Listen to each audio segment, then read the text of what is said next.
और स्त्री सोनर में विवाहेचा प्रत्यर्थे प्राण संकटे गौ ब्राह्मणार्थे हिंसायाम नामृतम स्यात् जुगुप्सितम।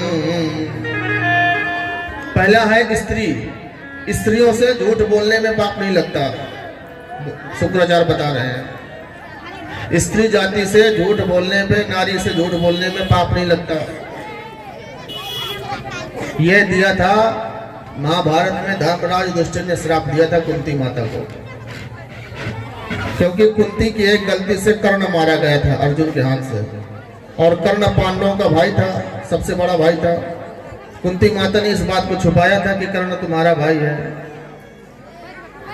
युधिष्ठिर जी बोले कि जब भी मैं कर्ण के पैरों की तरफ देखता हूँ तो मुझे लगता है माता कुंती के पैरों से क्यों मिलते हैं, क्योंकि कर्ण कुंवारे में पैदा हुआ था इसलिए उसको बहा दिया था, लेकिन वस्तुतः पांडव था, सबसे बड़ा भाई था। उसी क्षण युधिष्ठिर जी ने नारी जाति को श्राप दे दिया कि इनसे झूठ बोलने पर कोई पाप नहीं पड़ेगा। बोलो राधे राधे। स्त्रीसु नर में विवाहे चा, किसी स्त्री, किसी लड़की की शादी हो रही हो, हमने लड़की को नहीं देखा, हमसे कोई पूछेगा कि मैं एक बात बताऊं कि लड़की कैसी है, वो शादी करने लायक है, हमने नहीं देखा, फिर भी हमें वहां पर झूठ बोलना चाहिए कि हाँ लड़की देखी है, बहुत बढ़िया लड़की है, शादी कर लो। स्त्रीसु नर में विवाहे चा प्रत्यर्थे प्राण संकटे, यदि अपने प्राण संकट में हो तो झूठ बोलने में पाप नहीं लगता। अरे मरता क्या ना करता, जो मर रहा हो वहां सही बोलेगा तो मर ना जाएगा बेचारा। गौ हत्या रोकने के लिए झूठ बोलना पड़े तो पाप नहीं पड़ता।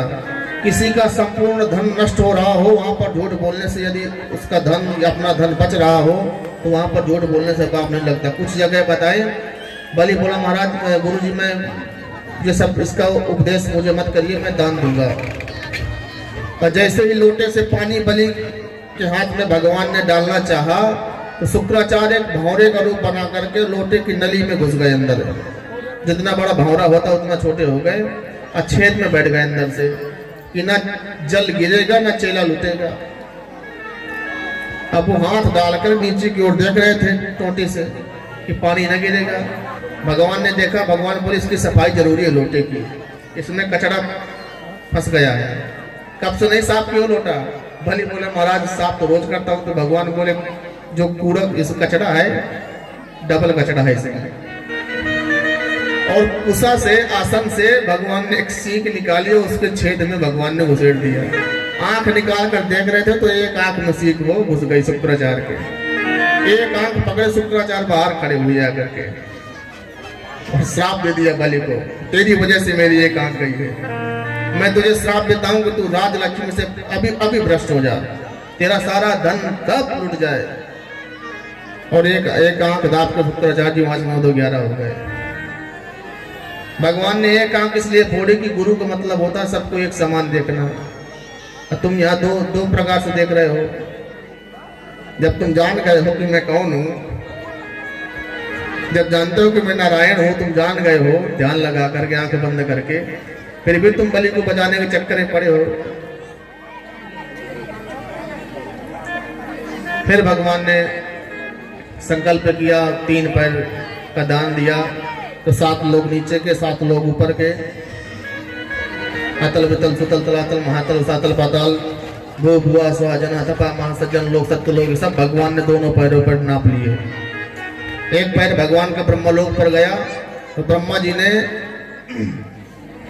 अपने कमंडल से भगवान के पैर धोए और भगवान का जो पैरों का धोवन था वही गंगा माता बन गई। बोल गंगा माता की जय। भगवान के पैरों को धो करके महारानी गंगा आई और गंगा माता तुम्हारी जय जय हो, गंगा माता तुम्हारी जय जय हो, गंगा माता तुम्हारी जय जय हो, गंगा माता तुम्हारी जय जय हो, गंगा माता तुम्हारी जय जय हो, गंगा माता तुम्हारी जय जय हो, गंगा माता तुम्हारी जय जय हो, गंगा माता तुम्हारी जय जय हो, गंगा माता तुम्हारी तुम्हारी जय जय हो, गंगा माता तुम्हारी जय जय हो,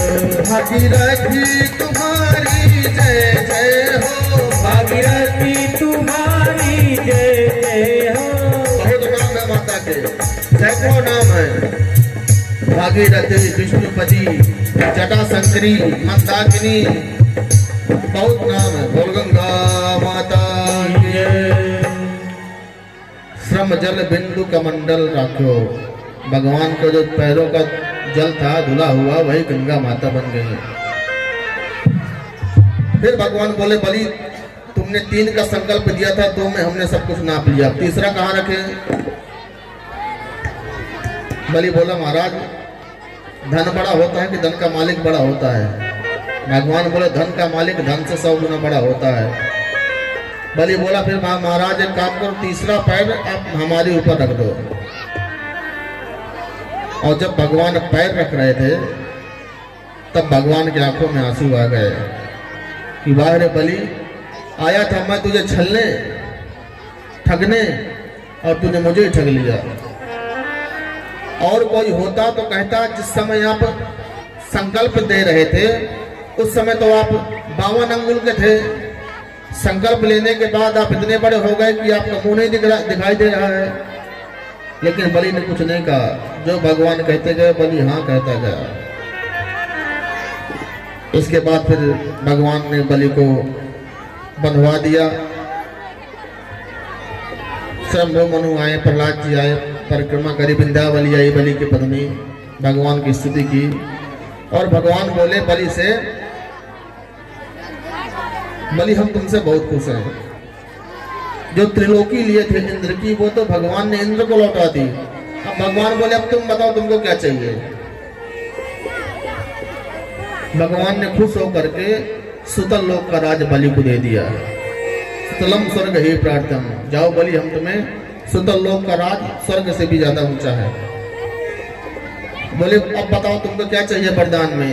बलि बोला महाराज जब हम महल से बाहर निकले, अंदर जाएं, बाहर आए तब आपका दर्शन हो हमें द्वार पर।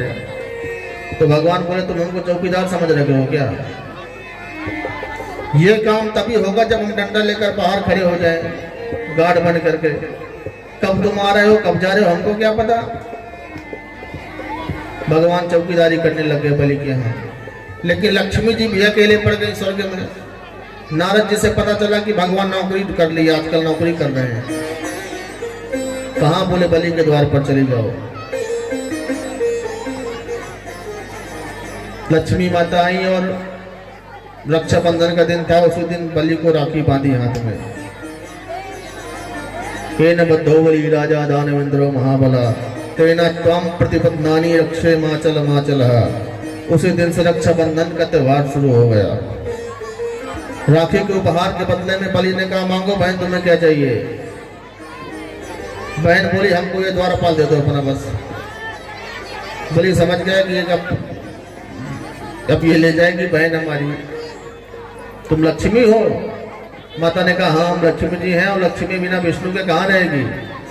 तो एक रूप से भगवान नारायण चले गए क्षीर सागर में, और एक रूप से भगवान बलि के यहाँ अभी भी हैं। ये वही मनवंतर चल रहा है।